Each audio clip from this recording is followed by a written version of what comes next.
Hello, Mastin. I'm making this video for you, just for you. I figured it'd be more fun or at least enjoyable than just reading me read my long messages of text. There's not going to be any crazy visuals on there. It's just for me to use. So if you want to just put this on in the background and listen to it, that's perfectly fine. Or if you want to watch, that's okay. But I am going to be looking at my notes on the computer screen, so I'll be changing my gaze. And the reason why I'm wearing my hoodie is because I'm filming during the daytime, and if I don't wear something dark, it'll throw off the lighting, and I'll look like a ghost without some type of contrast. And otherwise, I'll have to wait until like 11 p.m. when the sun is totally down to record something, and I gotta get to sleep by then. I work early. So anyway, here's like the two main reasons why that I have with the Ghostbusters remake. And like now look at it. Now, like I said, I did laugh several times when I watched it. I did have a good time when I went there, but just because I can enjoy something doesn't mean I'm going to ignore how good or bad it is. Like I said, I love Power Rangers. You know how much I love Power Rangers, but we know Power Rangers is pretty much a mixed bag.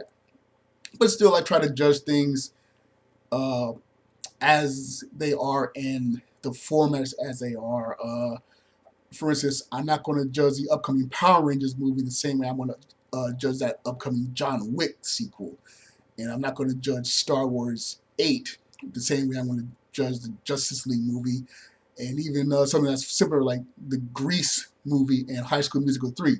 They're both musicals that takes place in a high school setting about high school students, and sing and dance and have relationships and stuff. So there's similar elements, but still I would judge Grease differently than I would judge High School Musical. So I do try to judge basically. So Ghostbusters, it wants to be a zany comedy, which is fine, and I judge it as a zany comedy, which leads me to my top problem. Like I said, this is going to be just my top two problems. So here's my number one overall problem that is just messes up the whole movie, at least for me, and for many people, not just me, just critics, fans, professionals. This is like here's the big thing. There are no straight characters in the movie. And by straight, I mean the classic style of funny man and straight man. Like Laurel and Hardy, Abbott and Costello, Sonny and Cher, even Pinky and the Brain. Someone is the silly person, someone is the serious person.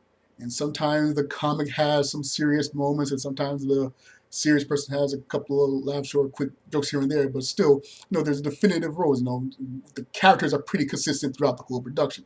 Someone's silly, someone's serious, even works in team elements like Mystery Incorporated, or you might know them as the Scooby-Doo gang. There's Shaggy and Scooby. They're the comics, whereas Daphne, Velma, and Fred, they're the serious one. Or the Marx Brothers. Now they, Groucho Marx has his silliness, Harpo Marx has his silliness, and Chico has his silliness, and when they're together, all silliness. But the people around them play straight. And even when they briefly had their fourth brother, the fourth brother was always the straight man. And even like to an extent, Jar Jar Binks in episode 1 of the Star Wars, he was fortunately the entire comedic element. Everyone else around was a serious character. So that's what the problem with this Ghostbusters is. Like in the original Ghostbusters movie, like Peter is clearly the man, followed by like say Ray. Now all the other cast members, they do have a joke or a quip or something interesting to say, including Egon. Egon has like a funny line here or there, but he doesn't deliver it funny. Like when Genie asks, do you have any hobbies? And he says, I collect spores, moles, and fungus. That's funny, that's a joke, but he's not delivering as a ha ha ha, I'm going to make you laugh and belly laugh kind of joke. And then all the side characters are straight. So like the mayor, Walter Peck, the villain, the EPA guy, Janine, she has some funny lines, but she's still a straight character. The person that fires the Ghostbusters from the university, the hotel owner, even Louis Tully, Rick Moranis' character. He's a comedic element. He's a funny character, but he plays it straight. He's a goofball more because he thinks he's not a goofball. He thinks he's the life of the party. He thinks he's popular. He thinks he's a lady man, but he's not. But then that's what adds to the comedy. He's playing straight something that is funny. Whereas in the Ghostbusters remake, everybody is trying to be the funny guy. Everybody, pretty much anyone that has more than three lines is trying to be funny, and not just oh that's cute or that's quick. No, they're trying to like make belly laugh funny. And that's because the whole cast, pretty much top to bottom, is made from either famous actors or aspiring comedic actors. So all four Ghostbusters, they're all comedians. The Chinese delivery guy, he's an aspiring comedian. The mayor, he's played by of the actor from oh goodness, what is this? The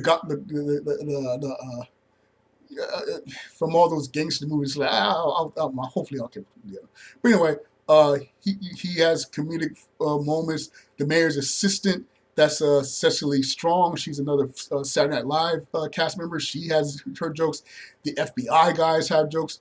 The villain has jokes, and he's a comedian. The concert promoter, he's from not from Saturday Night Live, but he was from Mad TV. He has his jokes. The historian at the beginning of the movie that gets scared. It's a little more he's not super silly, but still he like gets freaked out, and then you see him again. He's all messed up and stuff. It's like everyone is making jokes and quipping and being silly. And then there's the secretary, Kevin, aka Thor. He's has all this hilariousness too. And I did have a lot of problems with that character, but I did laugh at none of it. But still, it's just adding to that overconversation of hilarious. Everyone's trying to be funny. Now, you would think that a movie with so many comics would understand the basic rules of comedy. So, like, if everyone in the cast is funny, that's good for like a 3 to 8 minute comedy sketch. It doesn't work for a 2-hour feature film. Okay, like Saturday Night Live, a lot of these guys are comics or done sketch comedy. So Saturday Night Live is 90 minutes, but it isn't a running gag for all those 90 minutes. It's not one sketch stretched out 90 minutes long. It's a little sketch, it's a little sketch, it's a little sketch, little music, little sketch, little sketch. That's what works.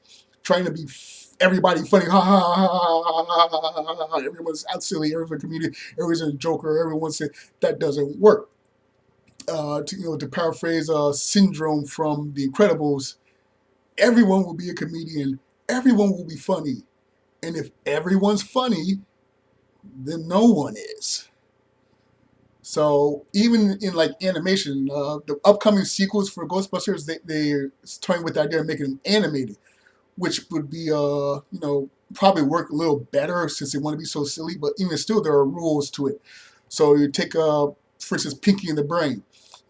Brain will use those disguises where he has this tiny mouse head with the big body, and practically everyone just says, okay, there's a guy that for some reason has a mouse head, but no one, points it out. Almost no one ever points it out. Or Scooby-Doo, here's Scooby-Doo and Scrappy-Doo and all the other dudes. They're usually the only type of animals that can talk, and yet everyone around is just, oh hey Scooby, how you doing? They just shaking hands or chatting with them and telling them stuff. Like, no one really freaks out or is alarmed or like, oh my God, there's this talking dog that's walking and talking like, what is going on here? What is happening here? Everyone else around is just playing it straight.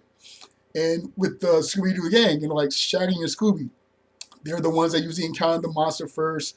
They're the ones that usually the bait. They're the ones that screw up the plans for the trap. They're the ones that can only eat those sky-high sandwiches. They pile them high, and it's like, I don't, no one else does that. Fred, Daphne, Velma don't do that. They all eat regular.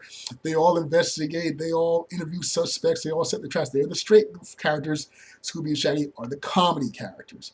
So, straight man and funny man and straight man. That's comedy 101, and the Ghostbusters movie fails that miserably.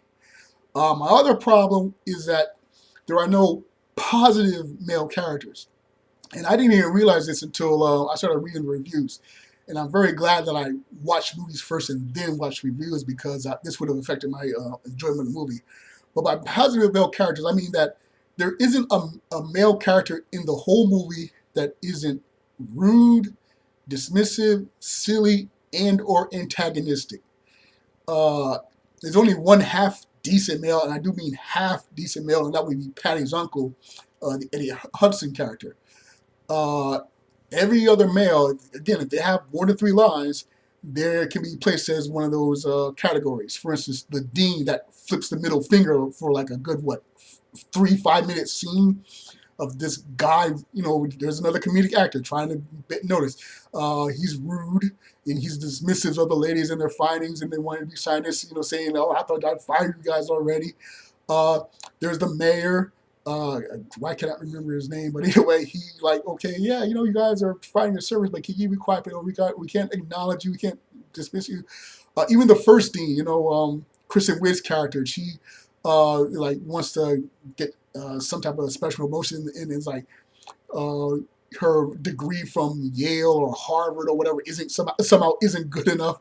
And then when the video goes viral, that proves the existence of ghosts, that proves the existence of afterlife, she gets fired because she embarrasses the university. You think that the proof of the afterlife would be, I mean, sure the video is silly, but still, proof of afterlife, that's gotta be pretty big.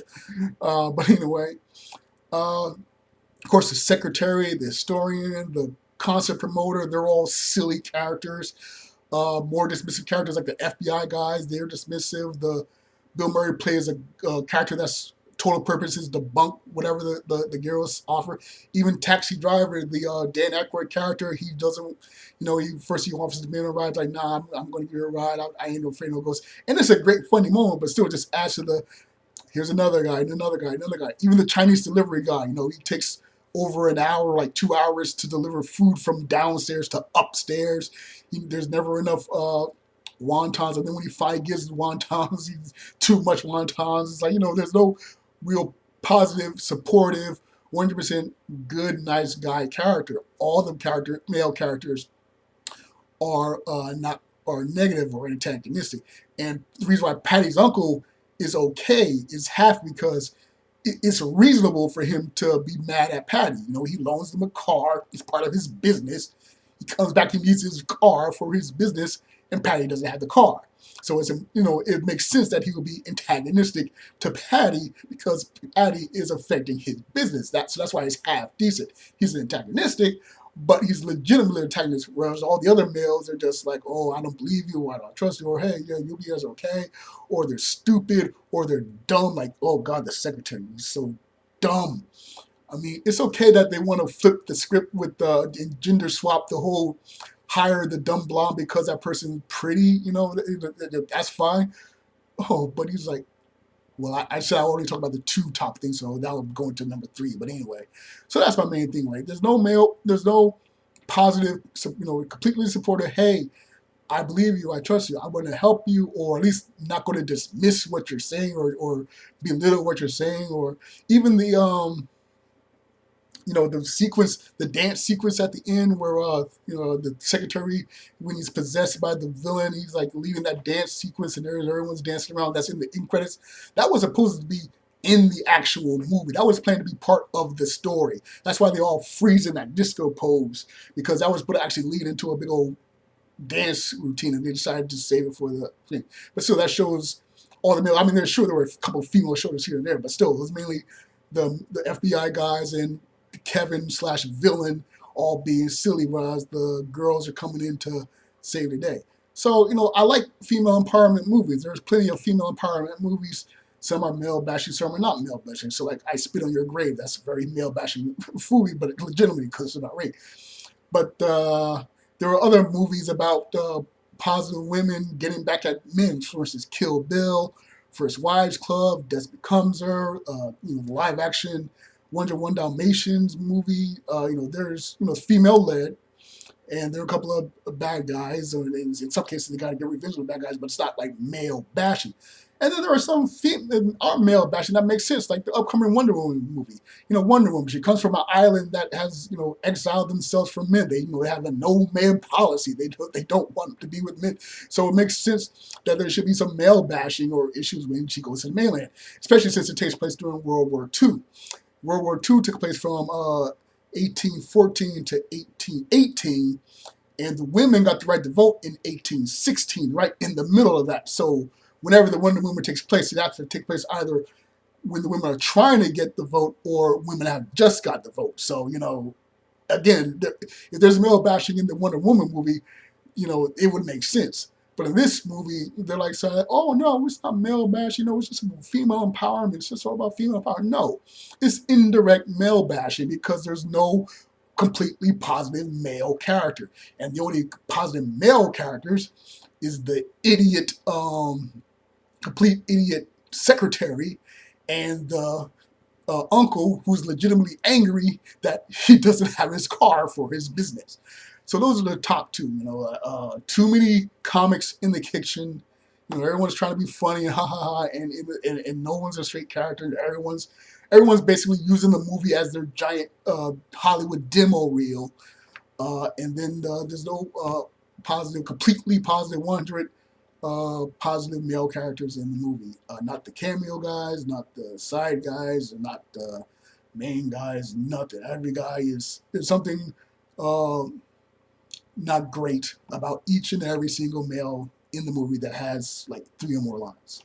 Okay, so that's it. Thanks for listening or watching. I appreciate it. Hopefully, I'll get to see the Resident Evil and Triple X, and I'll make a real review for those. So enjoy Force Awakens. You'll probably like it. So that's all. Bye.